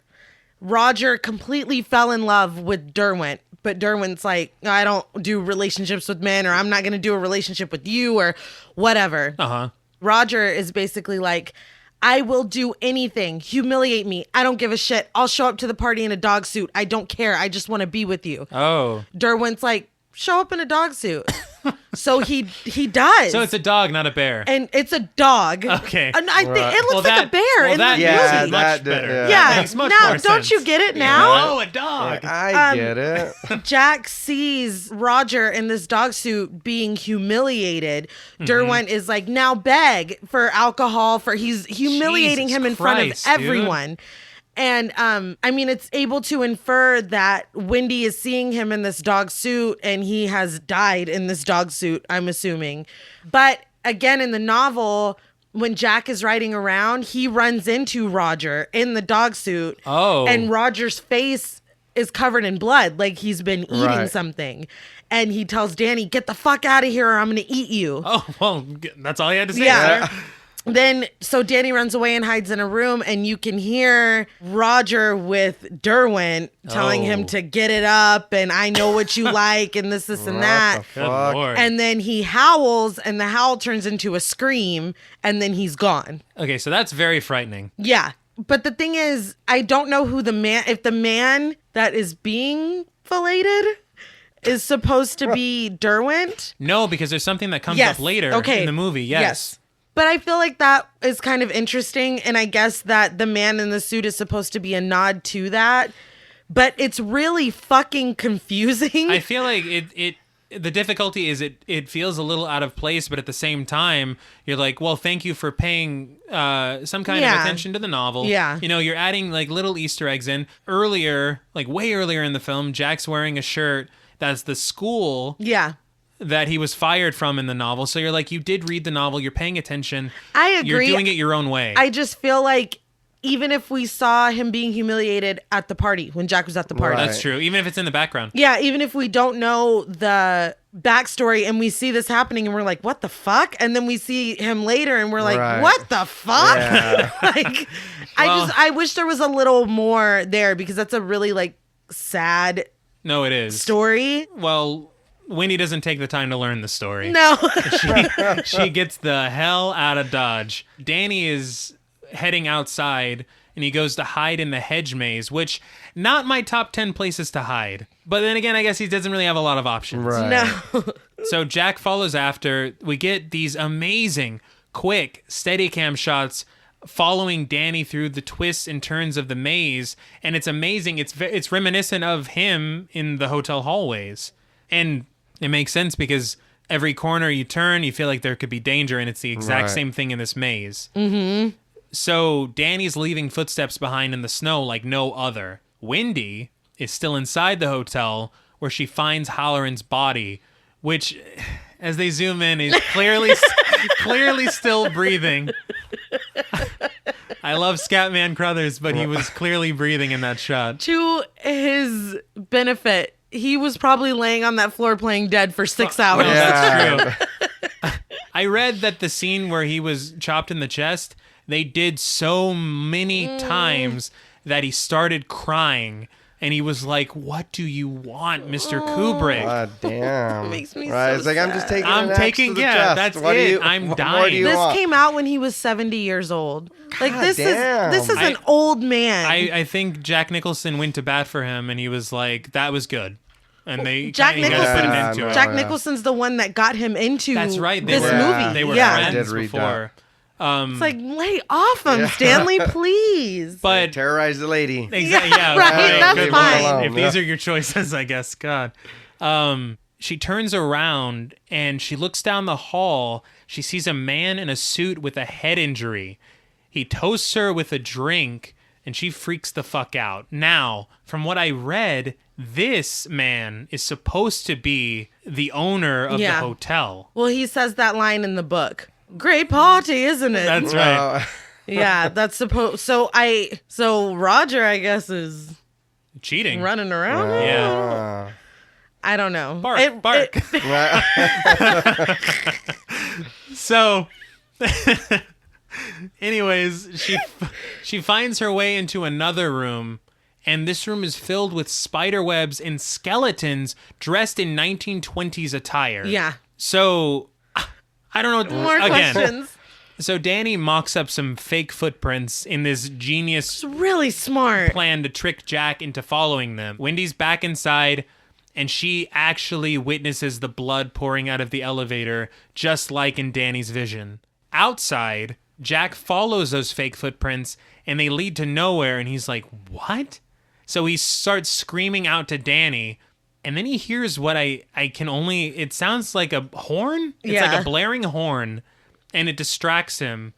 And while he's distracted, Danny makes a break for it, but Jack gets lost in the maze. So Danny makes it out of the maze, meets up with Wendy, and they get out of there in the snowcat. Jack collapses in the maze, then gets back up. Keep this in mind for later. He starts to sing this song called San Francisco, Here I Come, Right. which is an old Broadway show tune from 1921. Oh. Okay, keep that in mind. He falls back down, and there's a smash cut to the next morning. Jack is frozen solid, dead, and the look on his face is horrifying. Mm-hmm. So this is when we get my favorite shot in the entire film. The song from the party in the gold room is playing, and we slowly zoom in on a photograph inside the hotel. It's a party from years past at the Overlook, July 4th, 1921. Front and center in the shot is Jack Torrance. He's always been the caretaker, and I guess he always will be. And that's the end of the film. What did you guys think of The Shining? I'm still confused at the ending. Really? I feel like it can be interpreted in numerous ways. I think what confused me is how is he in the picture, but he's obviously a real person right now. Right. Because he's got a family, all that just happened. But how is he in the picture? Or how is, There's two theories. I'll tell you the first one, and then I'll tell you the one that I subscribe to. Okay. The first one is... And I think, honestly, this is what Kubrick said, if I'm not mistaken. I watched a video on The Take. I love The Take. I love The Take. They had said that Kubrick said Jack was actually a reincarnation of a previous caretaker of the hotel. Yeah, that is the and one. now they're saying that this is also true for Charles Grady, which is why he introduced himself as Delbert Grady, because he... was later reincarnated as Charles Grady. So it's like something about the hotel that does this. Right. Now, So does that mean that the picture changes? I believe that the picture always stays the same. If also, the other thing is that picture pops up in very far back in the hotel a lot. You can't see who's in it. You just see that it's a party going on. Right. But, and while I do respect that theory and it's Kubrick's idea of what the ending would be, my personal interpretation of it is... There's a lot of talk in this movie about history. History is very important. You've got the history of the Native Americans. You got the history of how the hotel was built. You got the history of what Grady did to his family. History, you can't escape it. You try to run from it, etc. Jack's history of being an abusive, alcoholic father and husband, he couldn't escape it. Now, what I think happened is he became history. The hotel swallowed him up, and now he is a part of its history. So did they add him to the picture? Yes, that's what I think. I happened. like that. I like that. See, that's what That's I what thought. I think happened. Yeah. That's when I was like, okay, I was like, what does that mean, or what? You know what I mean? I was like, because they do tell him that you've always been the caretaker. Yes. So does that mean that they're just going to add you to the collection of people here, and now you're part of the picture?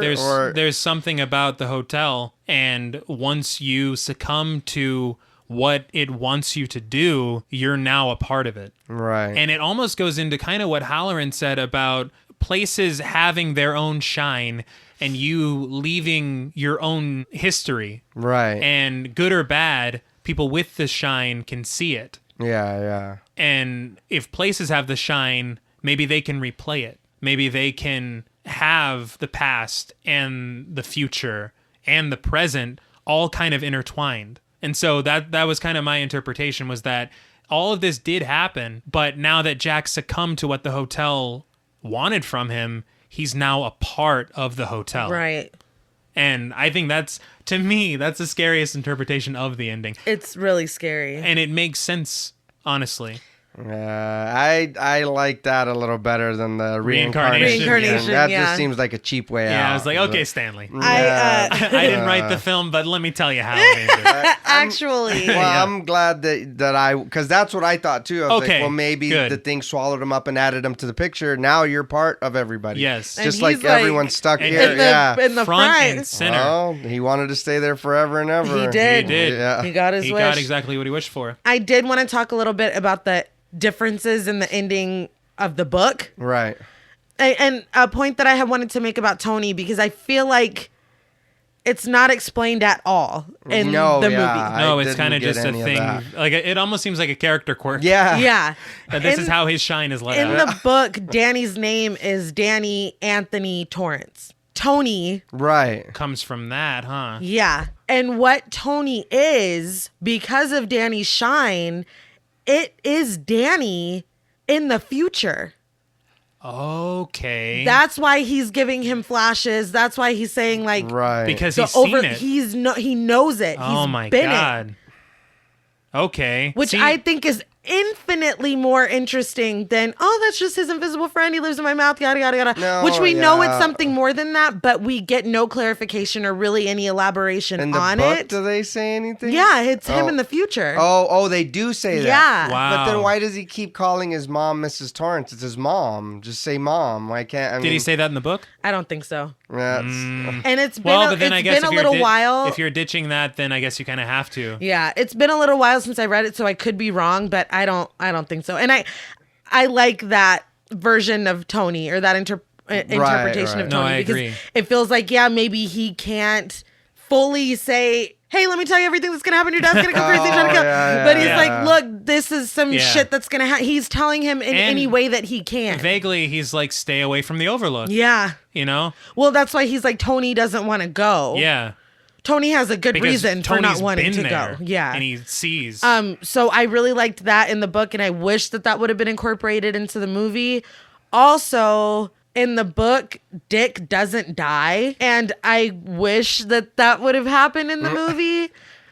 Dick Halloran was a godsend. Yeah. And if anybody deserved to live, if I'm not mistaken, I read he's the only death you see on film aside from Jack Torrance freezing to death at the end. It's unfortunate. Also, in the book, there were topiary animals that came to life. Mm-hmm. And Kubrick was like, that's not gonna... which is fine. If you don't think you're gonna make it look good, don't do it. Yeah, the time. But I feel like the hedge maze was kind of a surrogate for that. I talked to Dad about that today, and he was saying how interesting and terrifying it was in the book, and how it sucked, I guess, the timing where they weren't able to do that in the movie, because he said it would have been really incredible. It would have been, but I'm so glad that they didn't, because can you imagine some cheesy ass, in this beautiful movie?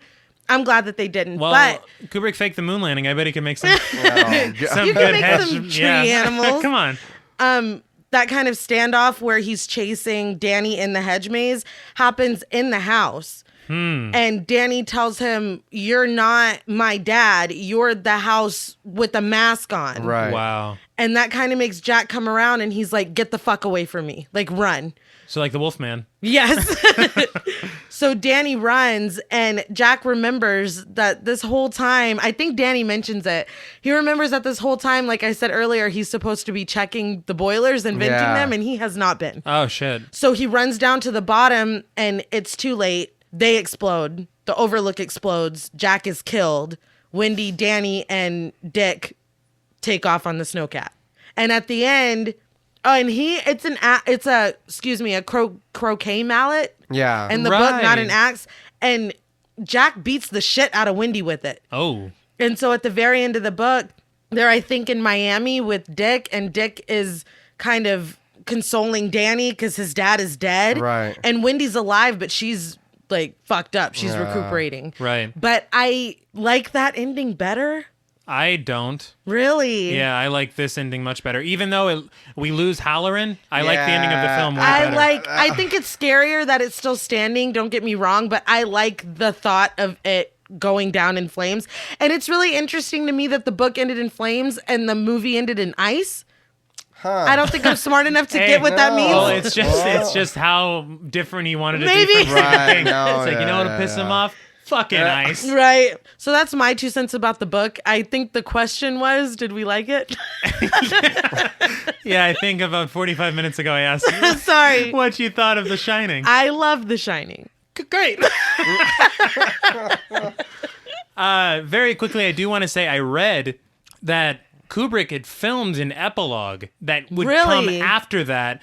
And what it was them in the hospital, Wendy and Danny. And I guess some inspector would come and talk to them, and he would tell them they had done some investigation and there was no evidence of anything that they said at the Overlook Hotel. And then there would be like a title card at the end, and it would say that the Overlook Hotel reopened in May. Oh my God. And that it remains open for guests and all this. I don't really like that. And I'm so glad that they didn't include that. I feel like that's really creepy, though, that it's like the hotel covered up its own crimes. It is creepy, but I think that ending on the visual of the photograph is much creepier than That's fair. A doctor or a policeman being like, well, I got nothing. No, that's fair. So what did you think of The I Shining, don't JP? know. I loved it. Yeah? Incredible. Yeah, I told her too when we started watching it, and I seen her already taking notes, and I said, I gotta stop watching the movie because I'm not writing. I said, I'm like, I'm just watching the enjoying movie. it. Yeah, It's an amazing yeah. I film. was like, man, I'm just watching this. I was like, I gotta get out of the just. Oh my god, this is great. So, but no, I loved it. No, it's incredible. Yeah. So I guess that brings us to ratings. Out of 10 hedge mazes, I am going to give The Shining 9.5 out of 10 hedge mazes. And let me explain. I reserve the 10 for movies that there is not one thing I would change. I have to ding the movie just a slight bit for Jack Nicholson already seeming insane before he goes insane. I think the movie would have been infinitely better and would have gotten a 10 if we could watch someone gradually go insane at this hotel. That's very fair. But outside of that, this movie is unimpeachable. Yeah. It is almost a perfect film. But I have to ding it just for that because I know that it would have been a much better movie. And I love Jack Nicholson. Don't get me wrong. But I feel like it would have been infinitely better if we watched an actual descent into madness. That's very fair. As opposed to madness just being uncovered. Madness magnifying. Exactly. So I'm going to open up the floor to you. What would you guys rate The Shining out of 10 hedge mazes? I had an 8.5. But I'm going to change it to a 9. Okay. Because I did have a lot of fun watching the movie and doing it and us talking about it, and it just made it better and better as it went. I do agree with you on him just being crazy off the bat. And it was... Yeah. It would have been nice to see him just be a normal father, husband, whatever, and then get crazy, not just crazy right away. Yeah. Because like you said, when he's in the interview, he's just like, yeah, He's this already- is okay. Yeah. And it's like, dude, calm down already. Then they're in the car. You should have ate your food. Yeah, it's like, what all right, the hell? chill out. You haven't Yeah. even made it there no, yet. it hasn't even sunk its claws in you Yeah, yet. but it is, there's so much that is good. There's so Yes. much that's really good. And I haven't read the book like your sister, and I know your sister runs through them, and she's book after book. But, I mean, just as a movie, if we're just judging it on a movie alone. Which we have to. Yes. Yeah, it's a 9 all day. Like, it's great, you know. And again, I know we talk about it a lot, but a movie that you're able to watch over and over. Exactly. And this is, I feel like, is one of them. It honestly is. I watch this movie so many times. Every year, actually. And I do like the ending of this one too. Oh, absolutely. I do. Yeah. And hearing the ending from the book, I'm not gonna lie to you, that doesn't really. I mean, it's not. Really? To me, it Yeah. sounds a little cliche, and then the hotel blows up. No, yeah, I- yeah. And I know But you there said you have didn't like the been inspector breadcrumbs. thing. Yeah. But I think that would have been. The only reason I think get why. because like it's like the hotel erased it. Yeah. So we're gonna keep going. You know. I think my issue with that is I just love the shot of the picture so much that it's the last thing I want to see. in that No, movie. yeah, That's fair. Okay, yeah. But I get what you're saying for no, sure. yeah. I do want to make it known Okay. that I am glad that Kubrick changed the ending for the film. Right. And we will get into why another day. But I'm going to take a page from your book, and I am going to have to raise my score a 0.5 as well, solely for the fact that I've gotten goosebumps several times just while talking No, about this. dude, it's real. For And real. that the visuals stick with you so much that as we're talking about the scenes, I can literally see them in my head. Yes. And then how much is this film responsible for in Oh again my in pop God. culture? Oh, yeah. So out of 10 hedge mazes, I am going to have to also give it 9.5 hedge mazes. Wow. I had given it 9. I have to agree with you, and I have to bump it up a little bit just because of the emotions that I felt just talking about it. No joke. This isn't just saying it because everybody else has said it. I came into this, I was thinking, okay, The Shining is a 9 out of 10. But the more we talk about it, the more we think about it, everything that went into it, the craft, the acting, the set design, the writing, the ending, the iconic imagery, everything. Just the more that we You're unpack like, you it, have to. I want to give it. No, yeah. I want to give it a 10, and the only reason that I can't is it just leaves me wanting a little bit more explanation on some of the things that we saw. Right. That's fair too. Yeah. And I would even literally, if that was satisfied for me, I would overlook Nicholson being batshit crazy from the first scene. I could overlook that. The only ding, like I would give it a 9.75. The only ding for me is that I just want a little bit, like, talk about the dog man a little bit more. Right. Yeah. Talk about, like, that's fair. just a little bit more. Talk about Grady a little bit more. Just, I would love a little bit more of the crazy fucking history that happened in this place. That did seem a little out of place. Just it's like, oh, we also have got a dog Yeah. man. Hey, man. right, this dog's giving this dude head. Yeah. Check it out. It's like, what? We got Yeah, crazy just- shit in this hotel. You came to the Overlook, Yeah, baby. it's like, what? If I could have just gotten a little bit more, this easily would have been a 10 out of 10 because this movie is fantastic. Right. Absolutely. But as it stands, 9.5 9.5. hedge mazes. That's fair. Well, that's all from us at Pod Mortem. What would you rate The Shining, and what should we watch next? Let us know on Twitter at the Pod Mortem. Don't forget to follow us on Instagram and like us on Facebook. Be sure to follow each of us on Twitter at TravisMWH, at Blood and Smoke, and at RealStreeter84. Remember, never take advice from a ghost waiter in the bathroom. Until next time.